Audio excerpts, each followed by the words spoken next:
স্বাধীনতা দিবসের এই 12টার সময় এরকম দেখিনি রাস্তায়। কোথাও 50 জন, কোথাও 5 জন, কোথাও 500 লোক, তারা স্বতঃস্ফূর্তভাবে হাঁটছে। তাদের পিছনে কোনো রাজনৈতিক কিচ্ছু নেই, একটা আবেগে তারা হাঁটছে। দেখলেই বোঝা যায় তারা একটা আবাসনের লোক বেরিয়ে পড়ছে, একটা ছোটো ছোটো বাড়ির লোক, পাড়ার লোক তারা হাঁটছে।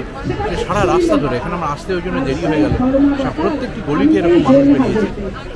আমার যেটা কষ্ট হয় ভাবতে, কিন্তু একটা এমন ঘটনা নয় যে একটা নতুন ঘটনা, আমরা এরকম কখনো দেখিনি। যুগ যুগ ধরে এরকম কিন্তু নারকীয় ঘটনা ঘটে চলেছে। আমার কষ্ট লাগে, অপমান লাগে, দুঃখ লাগে ভাবতে, যারা এই পৈশাচিক কাজগুলো করেন তাদের জন্ম হচ্ছে নারী গর্ভে।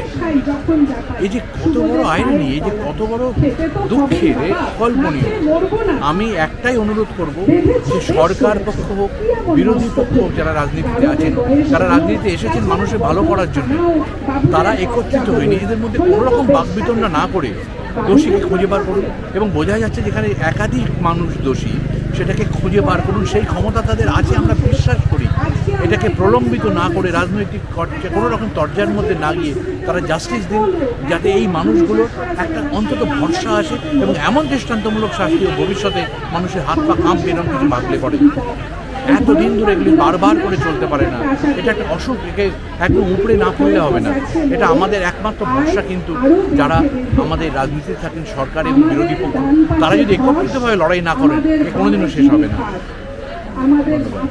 মানে এই কথাগুলো বলার আজকের সময় দাঁড়িয়ে, এই 21 শতাব্দীতে আজকের সময় দাঁড়িয়ে, যেখানে আমরা প্রতিনিয়ত লিঙ্গ বৈষম্য সরানোর কথা বলছি, সেখানে এই কথাগুলো যদি কেউ বলেন তাহলে তাদেরকে অ্যাকাউন্টেবল ঠহরাতেই হবে। এবং আমরা প্রশাসনের কাছে এটাই অনুরোধ এবং আমরা প্রেশার দিতে চাই যে এই ধরনের অসুস্থ পরিবেশ সমস্ত কর্মক্ষেত্র থেকে এবং সারা ভারতবর্ষের সমস্ত শহর থেকে এবং সমস্ত পরিকাঠামো থেকে এগুলোকে দূর করুন, যেন কোনো সুরক্ষা পরিকাঠামোয় গাফিলতি না থাকে, যেন কোনো সিসিটিভি ক্যামেরা বন্ধ না থাকে, যেন কোনো যথার্থ অর্থে যেন পুলিশ মোতায়েন থাকে সকলের সুরক্ষার জন্য। এই দাবিগুলো সুনিশ্চিত করার জন্যই কিন্তু আজকের এই জমায়েত এবং সেখানে মহিলাদের সঙ্গে সলিডারিটি প্রকাশ করার জন্যই আমাদের আশা। আমি নিজে একজন ফিল্ম ইন্ডাস্ট্রির লোক হয়ে বলছি, এমন একটা ছবি মুক্তি পায়, হ্যাঁ, নানা ভাষায়, আমি ছবির নাম না করে বলছি, যে ছবিগুলি এই ধরনের ভাবনাগুলোকে প্রত্যেকদিন প্রশ্রয় দেয় এবং সেই ছবিগুলি সুপারহিট হয়, ব্লকবাস্টার হয়। সেই ছবিগুলিকে আমরা বলি যাই হোক ভাই, পয়সা তো রোজগার করেছে। কোথাও একটা বলা দরকার সেই ছবিগুলোর বিরুদ্ধে দাঁড়িয়ে, হ্যাঁ পয়সা রোজগার তো পর্নোগ্রাফিও করে, সেটা কি ভালো জিনিস? পয়সা রোজগার তো কুৎসিত দুটো পুরুষের মধ্যে একে অন্যকে মেরে ফেলার লড়াইও করে। পয়সা রোজগার তো গ্ল্যাডিয়েটারদের মারামারিও করেছিল। তার মানে কি সেটা ভালো জিনিস? ঠিক কোথাও একটা সুস্থ রুচি এবং অসুস্থ রুচির মধ্যে বিচার করতে আমাদের জানতে হবে, না হলে এই মানসিকতা আমরা কোনোদিন বদলাতে পারব না।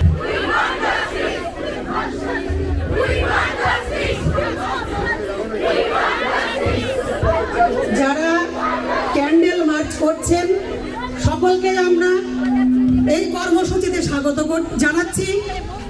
আপনারাও এখানে বিভিন্ন পেশার সঙ্গে যুক্ত মানুষ যারা আজকে জনসাধারণের এবং বিশেষ করে মহিলারা যে উদ্যোগ নিয়েছেন তাতে সামিল হয়েছেন, আমরা সকলে মিলে আজকে আমাদের শক্তিকে আরো অনেক বাড়াতে পেরেছি। আমরা বাড়াতে পারবো, আমরা জয় করতে পারবো, আমরা লড়তে পারবো, আমরা প্রতিবাদ করতে পারবো। আজ রাতের শহর আমাদের, আজ রাতের দখল আমাদের। আমরা চাই সমস্ত ধর্ষক খুনিদের শাস্তি। আমি লেখালেখি করি, মানুষ আমার লেখালেখি পড়তে ভালোবাসে, কিন্তু এরপরে আমি আজকে কী বলবো, এরপরে ভাবো লেখালেখি করে বা আমার মনে হয় পথে নামতে হবে, কারণ লেখালেখি করে কিছুটা হচ্ছে না। আমরা প্রচুর মানুষ অনেক রকমের লেখালেখি করি, এটার পরে লিখছে, এটার এগেন্স্টে লিখছে, কিন্তু আলটিমেটলি পথে নামতে হচ্ছে। এটা ভেবেই আমার অবাক লাগছে, এটা ভেবেই আমার হতাশ লাগছে যে স্বাধীনতার এতগুলো বছর পর, 78 বছর পরে আমাদেরকে পথে নামতে হচ্ছে। বেরিয়েছিল রোববার.in এ, সেখানে লিখেছিলাম পোর্টালে লেখার সুযোগটি ব্যবহার করে ভনিতাহীন একটি ঘোষণা দিতে চাই, আসুন রাতের দখল নিই। রাতের কলকাতা শাসন করার জন্য শতখানেক নারী হলেই চলবে আমাদের। আপনি কি আগ্রহী? আপনি স্বাগত। যদিও এখন লাখখানেক হয়ে গেছে সমস্ত জায়গা মিলে মেয়েদের সংখ্যাটা। ধর্ষণ হোক বা যৌন নিগ্রহ, তা ঘটার পর দায় দায় ও দোষ নেবে কে? মেয়েরাই? রাতের বেলা বেরোনো উচিত হয়নি বলে দায় চাপানো হয়নি, এটা হলো দায় চাপানোর একটি ধরন মাত্র। এই প্রবণতার আরও প্রকারভেদ আছে, আরও নানা কারণে নারী ধর্ষিত হয়। এরকম কথা আমাদের দেশের মতো 7-এর দশকে যুক্তরাষ্ট্রেও মনে করা হতো। কেউ বলতেন কারণটি পোশাক, কেউ বলতেন নারীর চরিত্র, কেউ বলতেন অকুস্থলে লোক চলাচল কম ছিল অতএব। নারী রাতে বেরোবে না, ফাঁকা স্থানে যাবে না, নিজেকে ঢেকে রাখবে, পিতৃতান্ত্রিক সমাজ এমন নানা বিধান দিত। তাই মেয়েরা বললেন চলো রাত দখল করে দেখাই। শুরু হলো take back the night movement. তারা দল গড়লেন, ঘুরে বেড়ালেন মধ্যরাতের রাজপথে, গলিতে, বন্দরে, গান গাইলেন, চিৎকার করে স্লোগান আওড়ালেন। রাতের প্রেক্ষাপটে মেয়ে মানুষ দেখতে যে চোখ অভ্যস্ত নয়, তাদের চোখের সুঅভ্যাস করাতে চাইছিলেন তারা। বোঝাচ্ছিলেন আমার মর্জি, আমি বেরিয়েছি, তার মানেই আমি ভোগ্য নই। এরপরে একটা দশক জুড়ে ধর্ষণ সংস্কৃতি বা রেপ কালচার এবং ধর্ষিতাকেই দোষারোপের সংস্কৃতি বা ভিকটিম ব্লেমিং এর বিরুদ্ধে নানা আন্দোলন এই টেক ব্যাক দ্য নাইট ব্যানারের তলাতে অনুষ্ঠিত হয়েছে। আরজি করের ঘটনায় আসি। আরজি কর মেডিকেল কলেজে একজন পোস্ট গ্রাজুয়েট ট্রেনি ডাক্তার ধর্ষিত হয়ে মারা গিয়েছেন। তিনি অন কল ডিউটিতে ছিলেন, অর্থাৎ সেই সময়ে তার কাজের আসার দায়িত্ব কর্তৃপক্ষের। অবশ্য শোনা গিয়েছে তিনি তার হত্যা করার আগে যৌন নির্যাতন যে হয়েছে তার ছাপ স্পষ্ট।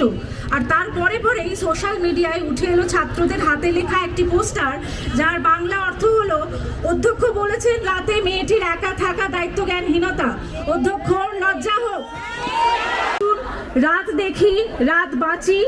2-1 দিন আপনার পুরুষ সঙ্গী পড়ান সন্তানকে, রাধুক বাড়ুক, আপনি সংঘবদ্ধ হন ও রাতের অধিকার নিন। Take back the night. রাতের কলকাতা, রাতের দিল্লি, রাতের মুম্বাই। রাত সুন্দর কিংবা রাত ভয়ঙ্কর হয়তো, কিন্তু আসুন তাকে সুন্দর বানাই। ধন্যবাদ।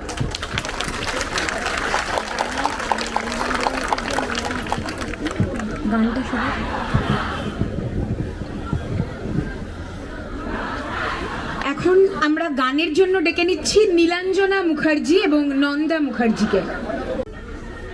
প্রথম 1 নম্বর দাবি হচ্ছে আরজি করের ঘটনার বিচার বিভাগীয় তদন্ত করতে হবে।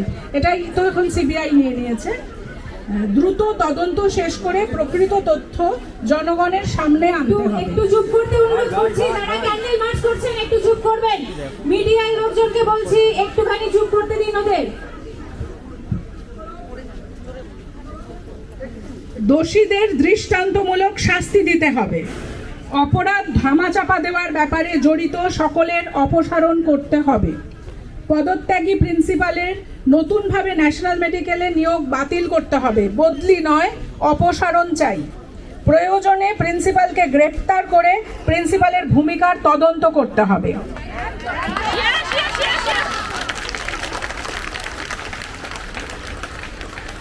ভিকটিম ব্লেমিংকে আইনের আওতায় আনতে হবে। সংগঠিত ও অসংগঠিত কর্মক্ষেত্রে নারী, প্রান্তিক লিঙ্গ, যৌন পরিচয়ের মানুষের সুরক্ষা নিশ্চিত করতে হবে।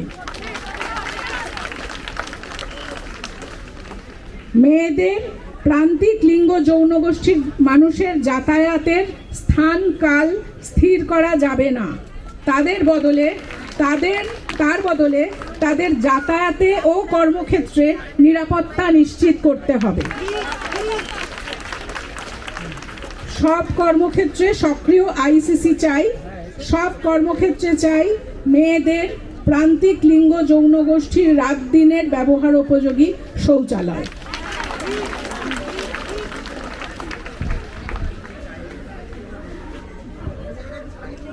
আবার আমরা আরেকবার পড়ে দিচ্ছি, এটা যারা বাঙালি নন তাদের জন্য। শুধু বেরো, তোমরা শুধু দিনে বেরিও। হ্যাঁ, তাহলে কি ছেলেরা দিনে বেরোবে না? যেটা বলার সেটা হচ্ছে যে আর মোটামুটি 5 মিনিটের না, আরো 3 মিনিটের পরে আমরা একটা নীরবতা পালন করব। 3 মিনিট পরে আমরা একটা নীরবতা পালন করব।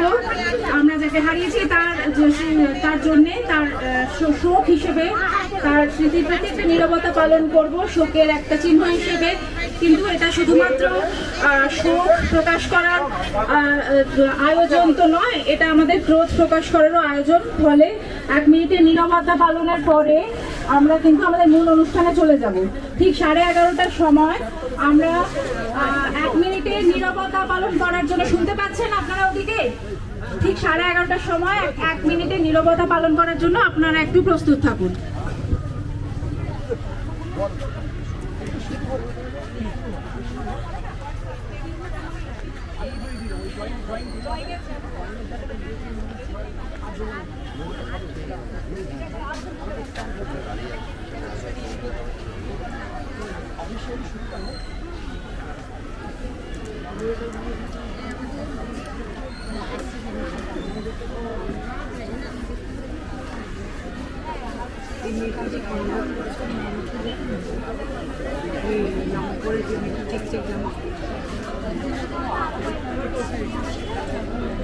আচ্ছা, আমি আপনাদের তুলছেন,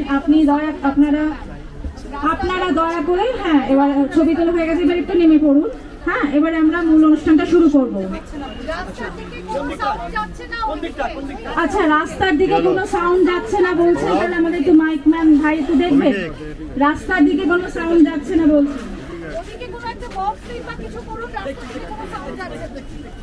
রাস্তার দিকে কোনো সাউন্ড